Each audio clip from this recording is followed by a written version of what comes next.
Reynaxis Solutions. Hi, I'm Glenn of Reynaxis Solutions. Welcome to my vlog. Today, this is gonna be different from my usual vlog. I'm going to create a series of tutorials for C#.NET. This was requested by my colleagues. This is to, teach how to program with C#.NET from the beginning to some kind of intermediate, and later on we will be probably proceeding, or we will proceed to teaching advanced lessons. But for now, we're gonna begin our tutorials with introductions. Okay, I'm using a Visual Studio GUI. This is free from Microsoft. If you go to Google Chrome, just in case, open a web browser and go to Google and type Visual Studio Download 2022, and it will bring you to this site which says Visual Studio. Go for number 1 or 2.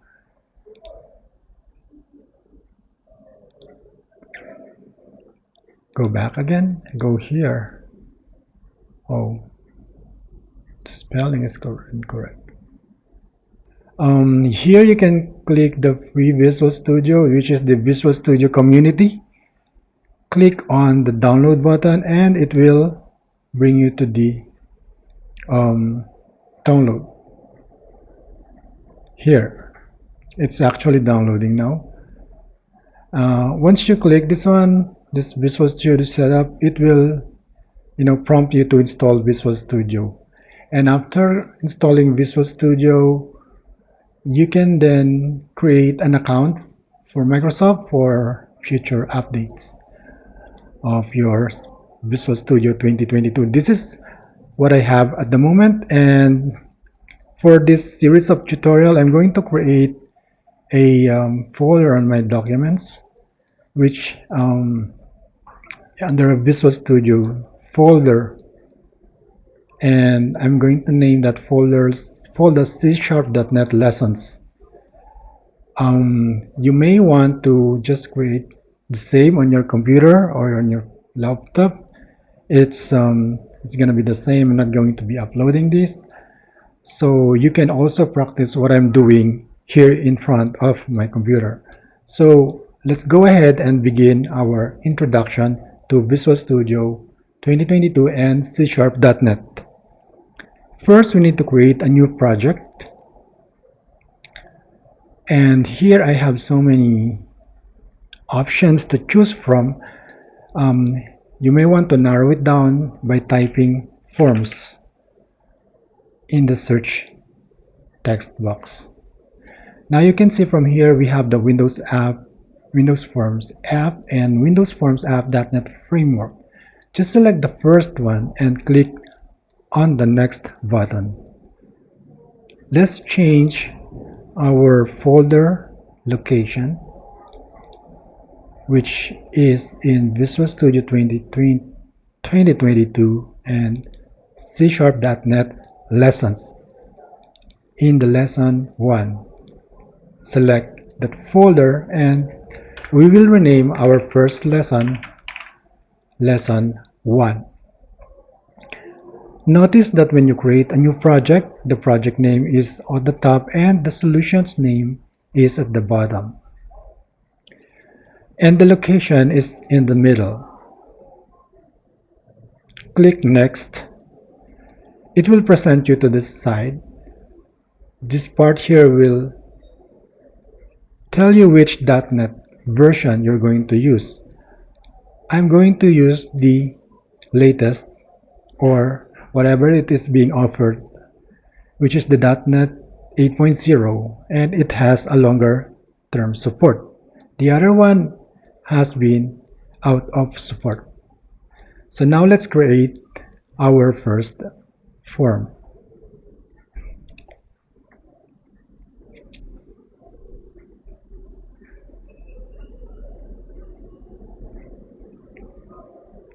Now the speed of Visual Studio environment will depend on what kind of laptop you're using, the processor, the hard drive, whether it is an HDD or SSD, and the size of your memory or the RAM.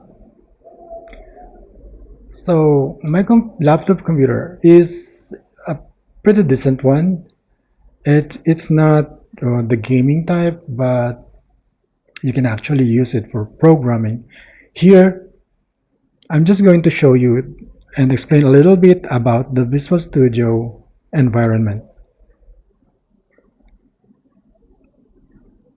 On the left side is the toolbox. Sometimes this will disappear. If it's not showing, you can click on the View menu and click on the toolbox. And if you want this to be auto hiding from your side, just click this auto hide and it will slide to the left. If you want it to be always showing, just click the toolbox again and click on this pin.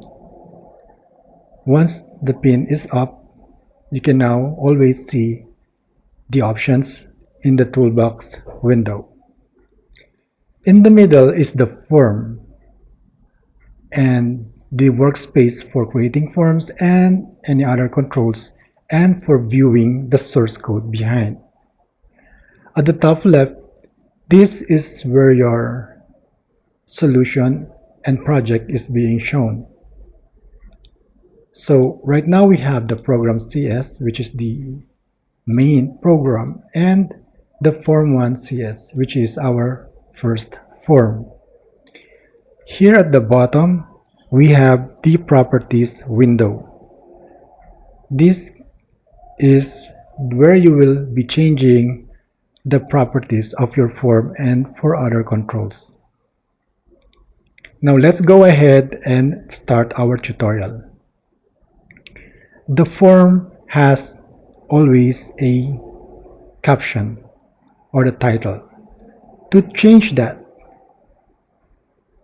you can go and find the text properties. Click on the form and go to the text. Change that to any title that you want to use. For this lesson, I'm going to change it to lesson 1. Make it a habit to also change the name of your controls. And always use a naming convention. For this form, I always use FRM, lesson 1. FRM stands for the form. And here I'm using a camel case.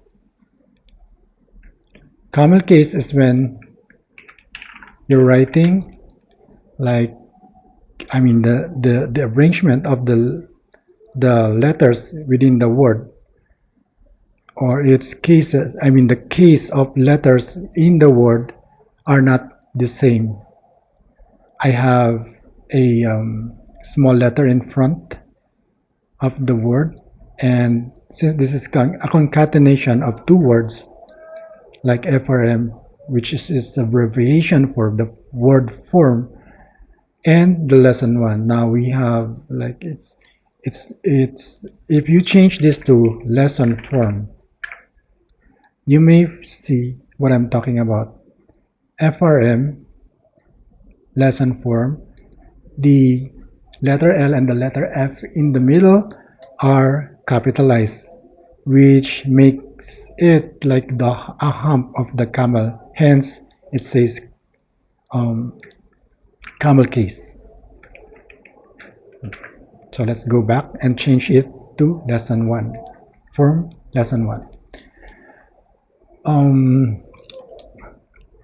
We're not going to use console to study C#.NET, but maybe in the future we're gonna try and use the console. But for now, I'm going to show you directly how we can use the form and the text box within the form, and how we can manipulate the values of the text box using basic functions and variables as well. So I'm going to put two different text boxes, some labels, and another text box to show the total. Go to the left menu, to the left side of your windows, which is where the toolbox is located, and find the text box. If you cannot find the text box from the list, you can type it here.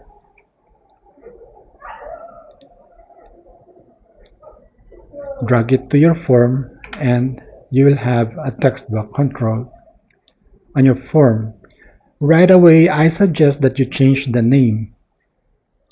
Lest you forget it later. So for this text box, I always use the naming convention for text, the abbreviation TXT.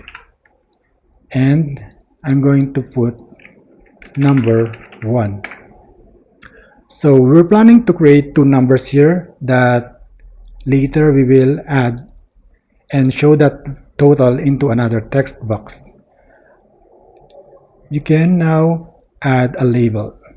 Here in the toolbox, find the label and drag it onto your form. Right away, change the name of the label.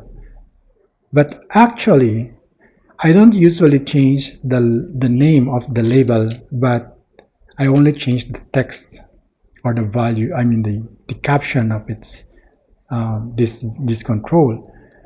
It's because we don't actually refer to this label as much as we do with text box.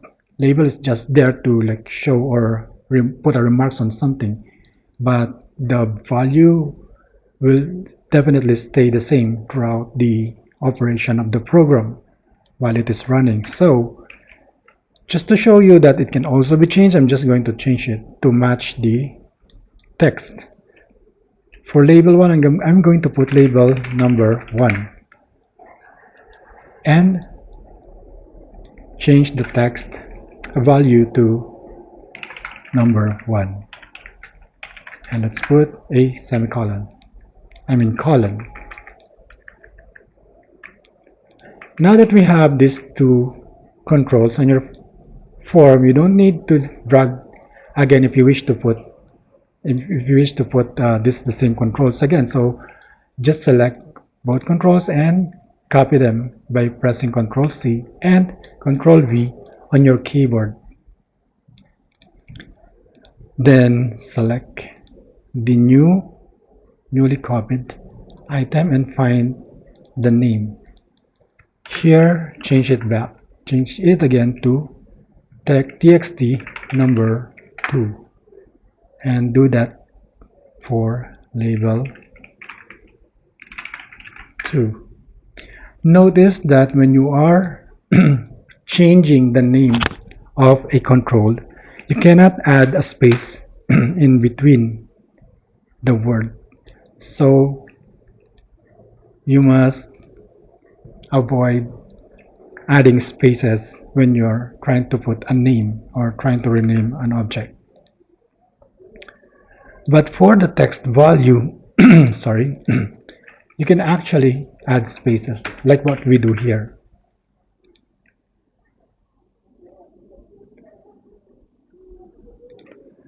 Okay, now that we have the number 1, the text box for both numbers, let's go ahead and copy again and change this to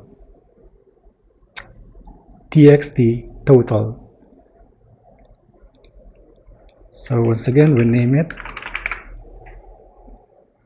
and then for our label, LBL total. Change the text to total.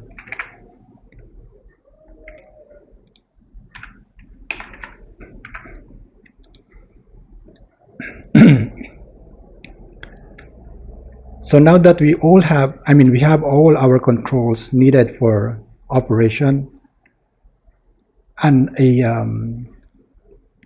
addition operation, let's just go ahead and align these labels. To align the labels so that all of their right side will be in the same line, select all of it and go ahead and click this align right from the menu. So now it is aligned on the right side. Select them again and press the right arrow to move the controls around the form. For the text box, select them all and click the align lefts. That's it. Now all of our controls are in alignment to each other with regards to each control type. We will need a command button to press or click to add the value of number 1 and number 2. Go ahead and go to the toolbox and drag the button onto your form. Now right away change the name.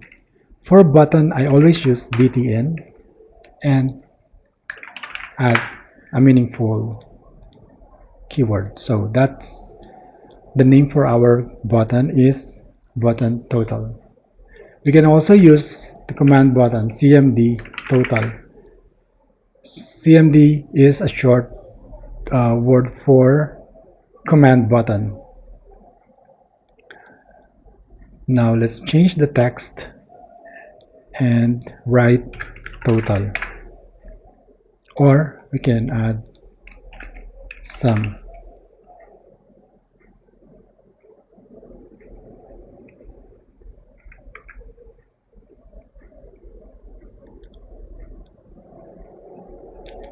So to align the controls with other controls, notice that when I drag the control, it automatically creates these lines.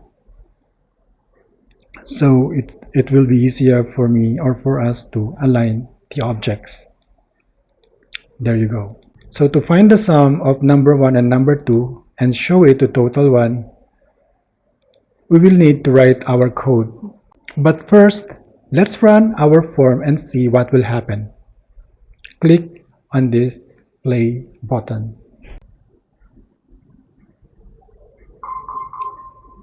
If your antivirus has mistakenly detected your exe as a virus, ignore it. As you can see from here, it says, good news, this file looks safe. So it's just assuming that any new exe that was created in this laptop is a potential virus, but as you can see, it says not. Close that. And now we're gonna type supply the values for these numbers. Let's put 5 on number 1 and 6 on number 2 and click on the sum. As you can see, nothing is happening and nothing is being written on the total text box. That's because we have not written the code yet. To write the routine for that, close this or just click this stop button. Now let's go ahead and click the sum button. Okay, the first thing that I will show you is I'm not going to use a variable to show the value of the sum of the two numbers, but rather I will directly use and refer to the names of the text boxes when I write the routine. Look, txt total text is equal to, I'm just gonna write it,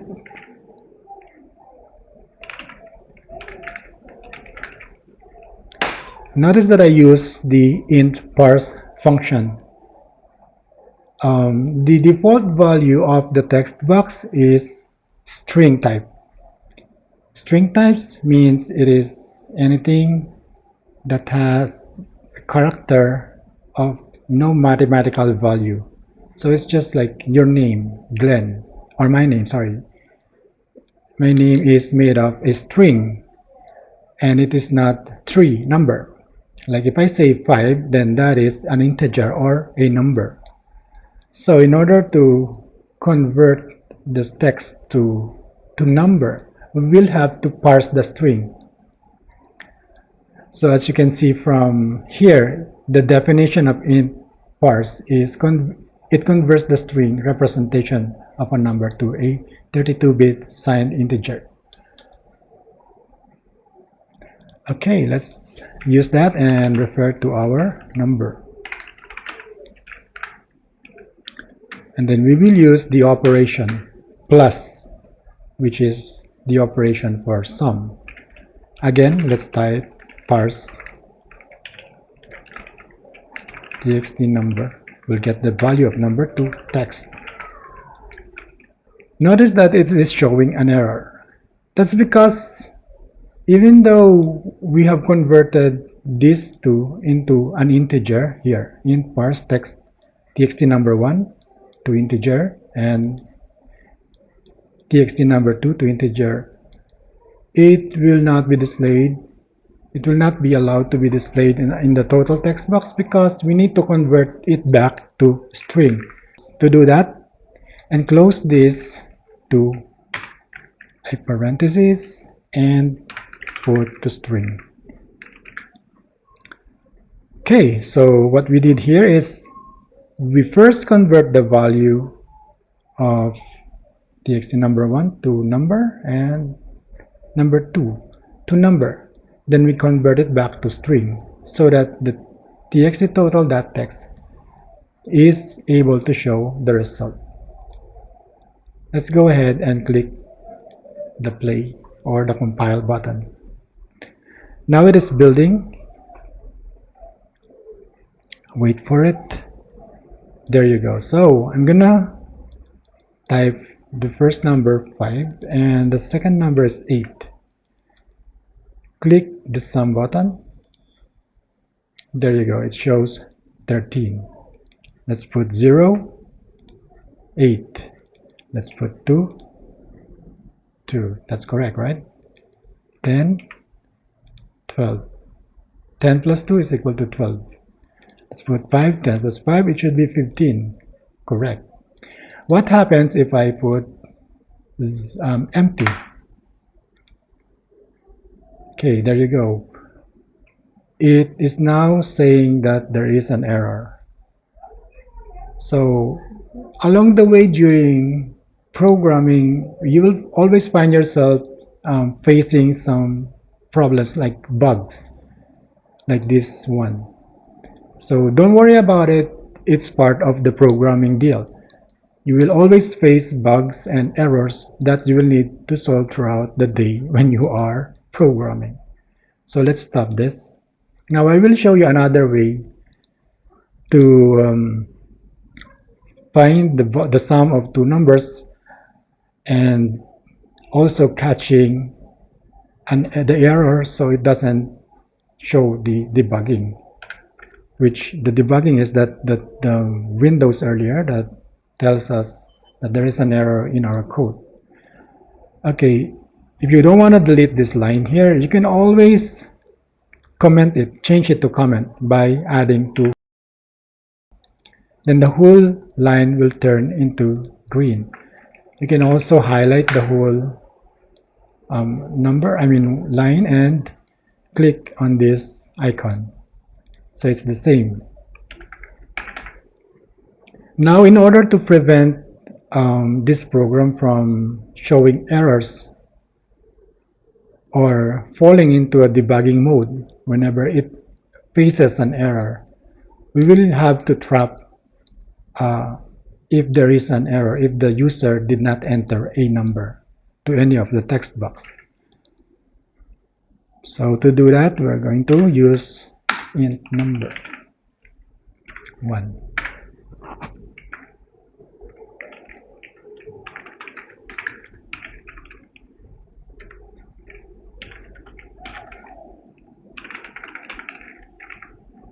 So notice that this time I didn't use int.Parse, but rather I used the function int.TryParse.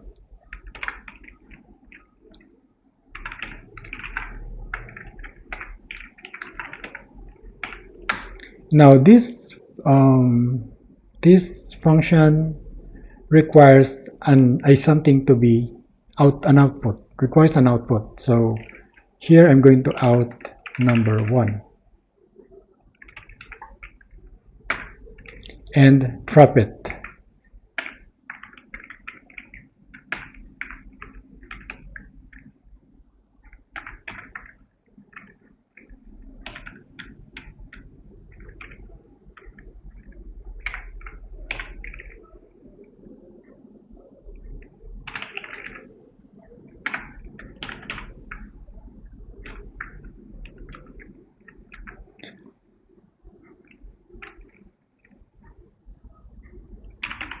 Again, we'll do something for number 2.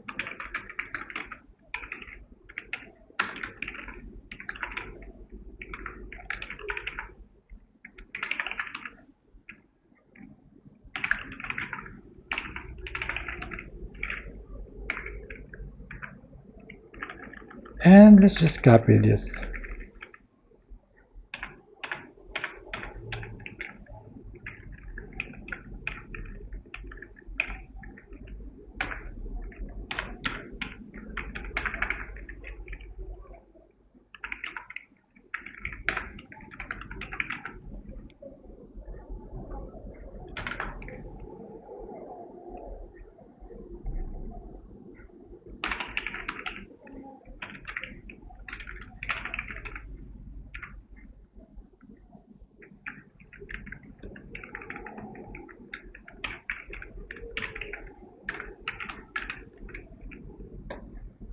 Okay, let me explain these new codes a little bit.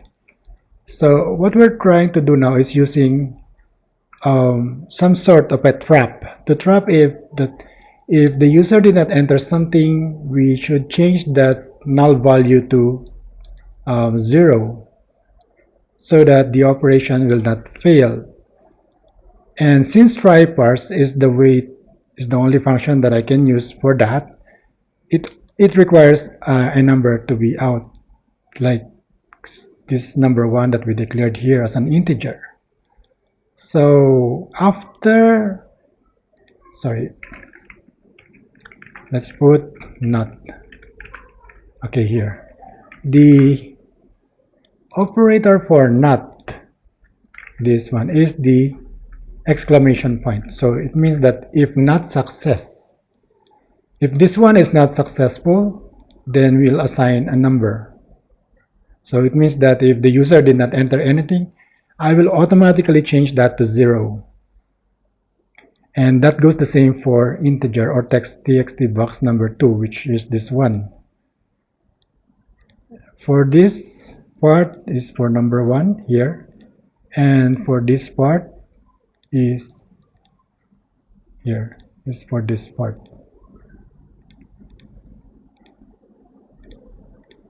Now let's see what will happen. Run the program.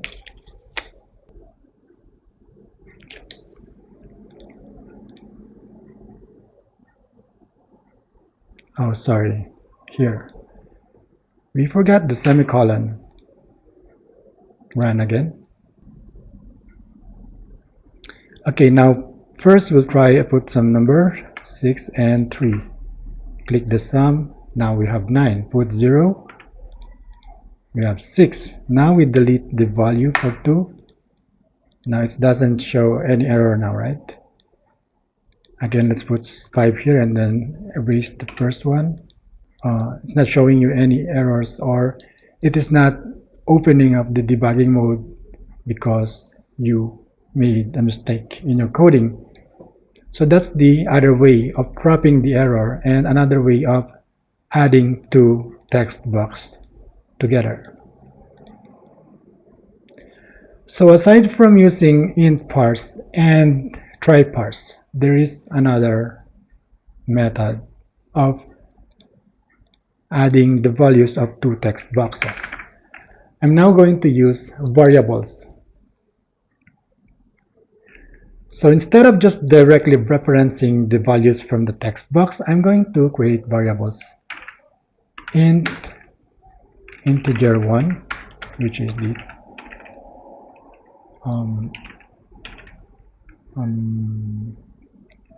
I'll use convert to int32 txt number 1 text, and let's just copy it.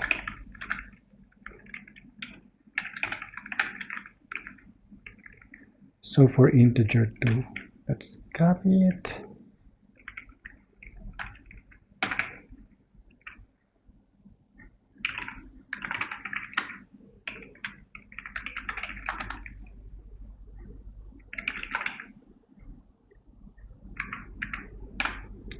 Okay, hold on. Did you see that?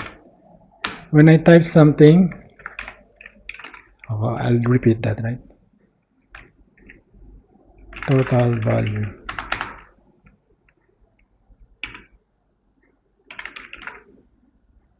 Yeah. This is what we call an IntelliSense. The IntelliSense that it provides shortcuts.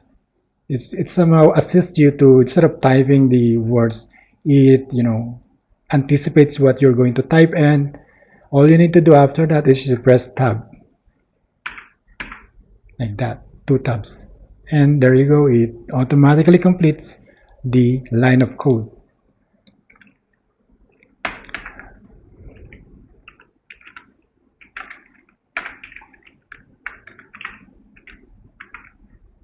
See, I didn't even type it. I just typed the initial words and that's it. I pressed the tab twice and it completes for me. So as you can see from here, I'll just explain it a little bit. I declared a new variable called integer1, and then I assigned the value, converted value of txt number 1, this one, the first text box, to int32. So it just converts it to an integer. And I did the same for txt number 2 and assigned that value to this variable.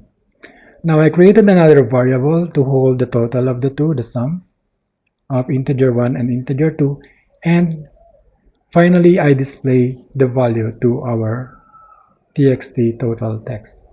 Now let's run it.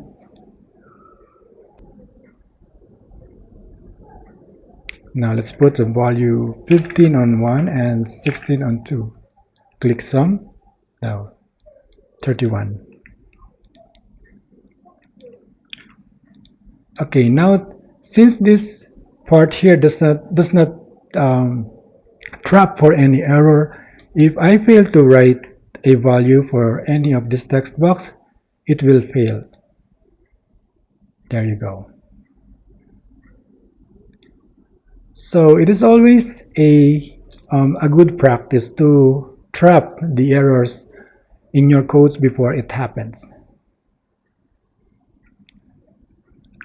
Alright guys, that's it for today. I hope you learned something from this tutorial, and thank you very much for watching. Leave your comments if you have questions about this tutorial, and I will try my best to answer them. Have a nice day everyone. Goodbye.